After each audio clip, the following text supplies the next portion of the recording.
কক্সবাজারের টেকনাফ ও উখিয়া আইনশৃঙ্খলা পরিস্থিতি নিয়ন্ত্রণে 2টি স্থায়ী সেনা ক্যাম্প বসানোর ঘোষণা দিয়েছেন স্বরাষ্ট্রমন্ত্রী। একই সঙ্গে মাদক কারবারিদের তালিকা তৈরি করে সেনাবাহিনী, বিজিবি, পুলিশ ও র্যাবের সমন্বয়ে গঠিত যৌথ টাস্ক ফোর্সের সাঁড়াশি অভিযানের ঘোষণাও দেন তিনি। বৃহস্পতিবার রাতে কক্সবাজারে মাদক প্রতিরোধ ও আইনশৃঙ্খলা উন্নয়ন সভা শেষে সাংবাদিকদের এমন সিদ্ধান্তের কথা জানান মন্ত্রী। কামরুল ইসলাম মিন্টুর প্রতিবেদন। টেকনাফের পাহাড়ছড়ার কয়েকটি গ্রামের বেশ কিছু পরিবার পাহাড়ের নিচ থেকে সরে গেছে, কারণ অপহরণ ও ডাকাতির ভয়।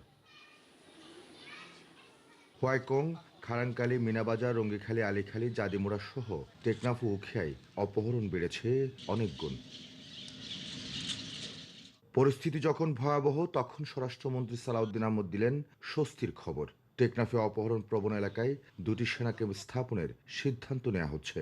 সেনাবাহিনীকে অনুরোধ করছি এই ক্যাম্পের জিওসি সাহেব 2টা ক্যাম্প স্থাপন করবেন, তবে সেই বিষয়ে আমরা সেনাবাহিনীর সাথে অফিসিয়ালি যোগাযোগ করব।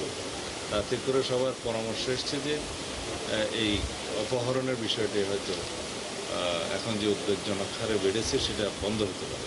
স্বরাষ্ট্রমন্ত্রী নিজেই বললেন, কক্সবাজারে মাদক কারবার বেড়েছে।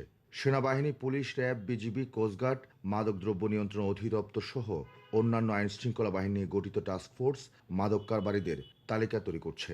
নির্মোহভাবে শীর্ষ মাদক কারবারিদের তালিকা গঠন করব, প্রস্তুত করব।